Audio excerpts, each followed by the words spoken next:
Hey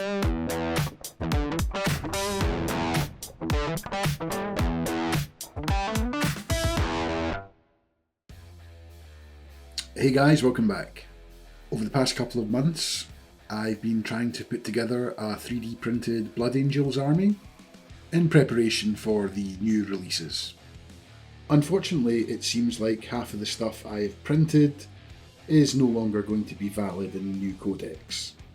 So before I print off any more models and pull the trigger on painting a full Blood Angels army, I'm going to let the dust settle a little bit and wait until we know a little bit more about what units are going to be available in the new codex. But for now, I've got a ton of Blood Angels jump Intercessors, so I thought I'd try and use these models to try and come up with a speed painting Blood Angels armour recipe, so that when I do come to painting up my full Blood Angels army, I'll know what I'm doing and it'll be quick and easy to replicate across the entire army. So let's get to the painting. Firstly, I gave all of the models a coat of Colourforge Bruised Purple Spray Primer, which is a really nice dark purple primer, which will be a perfect base coat for the red Blood Angels armour. I then got all of my dry brushing equipment ready, which is my dry brushing palette for wiping off all of the excess paint, my fidget popper or some kind of palette to hold the paint, and a variety of different sizes of dry brush for getting into some of the tighter areas in the model. With the idea here being that I'm going to be stippling and dry brushing on the Army Painter Cool Red Triad to build up all of the midtones and highlights. And the beautiful part of this technique is that there is really no skill required.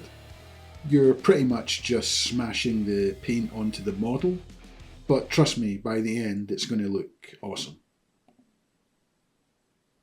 So for the first coat, which is the darkest colour in the triad, which is Basilisk Red, you just want to apply a heavy stipple to pretty much 90-95% of all of the model, just leaving some of the areas like underneath the armpits, between the legs, underneath the backpack, in the previous purple colour.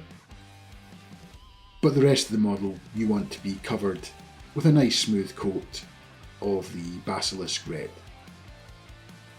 And doing it this way by base coating with the dark purple and then applying the red on top of that, rather than just straight up base coating in red, it's going to leave all of the recesses shaded in the dark purple, which is going to give the model a much more realistic look in the end. And as I mentioned earlier on, I'll just be switching up my brush size that I'm using the larger brushes for fast coverage, and then switching to a smaller brush to get into some of the tighter areas.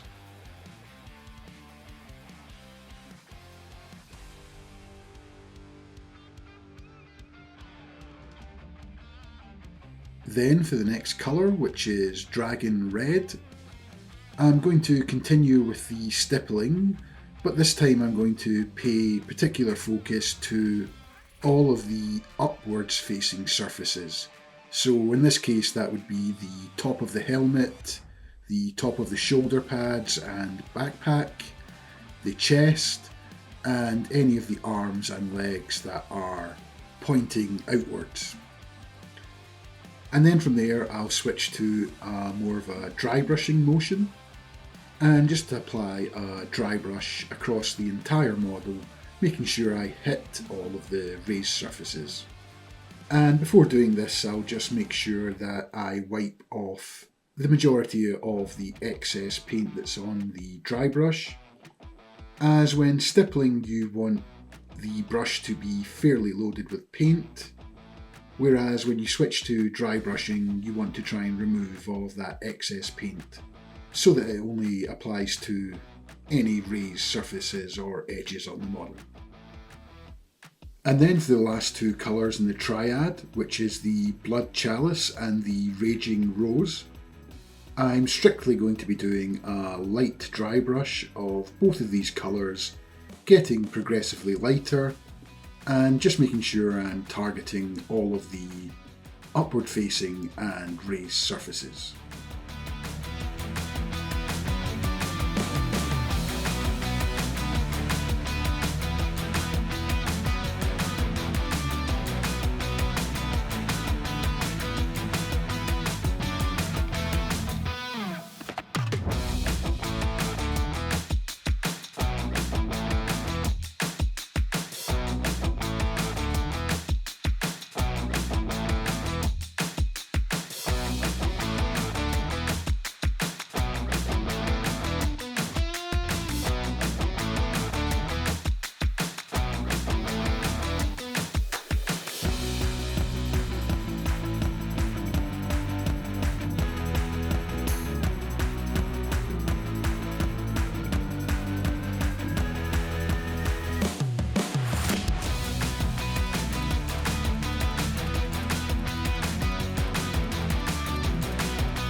And after that's done, you should have a fairly nice transition going on from the dark purple in all of the recesses all the way up to some of the brighter reds in the highlight areas. And all of this done without the need of using an airbrush and just using some basic dry brushing and stippling techniques. And next I'm going to be switching to the Army Painter Gunmetal to start to paint in the rest of the trim on all of the models. And as this is a speed painting video for batch painting, I'm going to keep this process nice and simple so that it's easy enough to do within a reasonable time across an entire Blood Angels army. And to start off with, I just painted in the gunmetal onto all of the aquillas on the chest and left shoulder pads of the model. And I also used this to paint in all of the various vents on all of the jump packs as well. Next I switched to Army Painter Matte Black, and I used this to paint in the main body of both the gun and the chainsword, and I also use this to paint in all of the holsters and pouches on the belt and also all of the trim on the shoulder pad as well.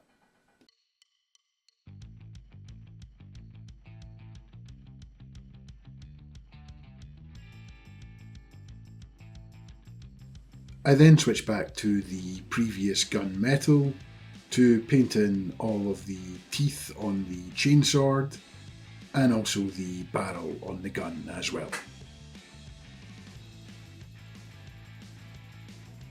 Next up, I'm going to apply a quick two-step highlighting process to all of the black areas. And to do this, I'm going to be using Army Painter Deep Grey followed by Uniform Grey. And for all areas apart from the trim on the shoulder pads, I'm going to be dry brushing these colours on with a heavy dry brush of the deep grey followed by a light dry brush of the uniform grey. And this will just give the gun, the sword and all of the holsters and pouches on the belt a quick edge highlight, making the model more readable. And for the trim on the shoulder pads, I went in with the brush. And for the arm that is hanging down parallel to the body, I'm going to highlight the very top section of the trim and also the middle part of the bottom section, as these are the two sections that the light would be hitting. And for the other arm, which is pointing forward, I'm going to highlight up the furthest forward facing corner, as at this angle the light would be hitting the shoulder pad at a different position than the downwards facing shoulder pad. I then just go in with the next highlight colour and apply an even smaller highlight to the previously highlighted areas.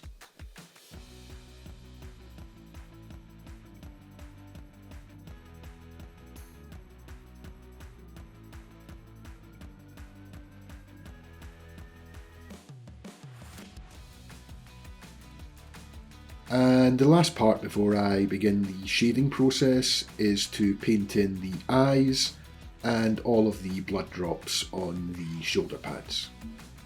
And to do that, I'm going to be using the Army Painter Deep Green Triad, base coating in the darkest colour, and then just highlighting up from there, bringing the highlights to the top section of these teardrops, and finishing up with an edge highlight with the lightest colour in the triad.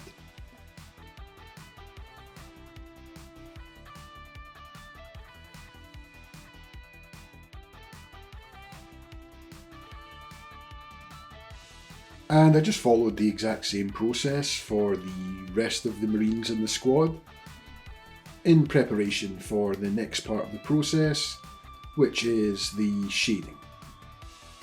And to do that, I'm going to be using Villainy Inks Ichor of the Damned.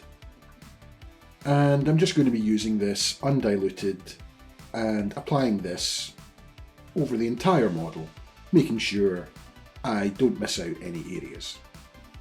And this is going to help darken the model and add shade to all the recesses by flowing into all of the gaps and shadow areas on the model.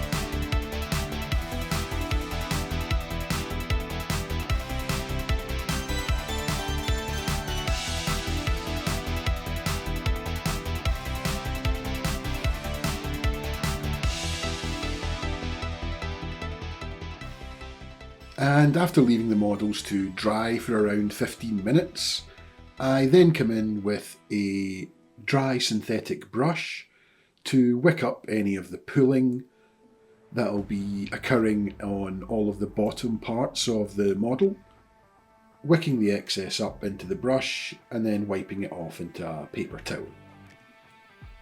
Then I'll come in with a makeup sponge, and all I'll do here is wipe this makeup sponge across all of the top facing surfaces, which is all the surfaces that we highlighted previously.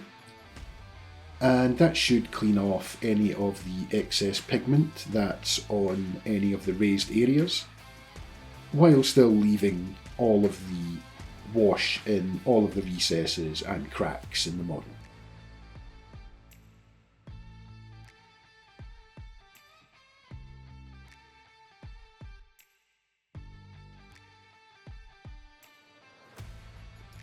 And after leaving the models overnight to dry, and then applying a coat of matte varnish, you should be left with models that look a little bit like this, with a really nice highlighted and shaded grimdark Blood Angels armour. And the only thing to do before getting them on the tabletop is to get them based. And recently I've been using a lot of this new basing product called Kraut Cover, and I particularly like the Tale of Grimdark basing sand. It has various sizes of dark stones and grit, with a bunch of skeleton bones and skulls mixed in as well. And they produce a really great looking grimdark base with very little effort at all. You just need to cover the base in the kraut tack, or you could use PVA glue as well if you wanted, and then just dip it into the tub, making sure you cover the entire base. And that's the models complete. And I hope you enjoyed and found this video useful. I'm certainly going to be using this technique once I finally get around to painting up my Blood Angels army. But in the meantime, while I'm waiting for that, I may try and come up with my own Death Company and Sanguinary Guard armour recipe in preparation for the new box releases. But until then, thanks for watching, and I'll see you in the next one.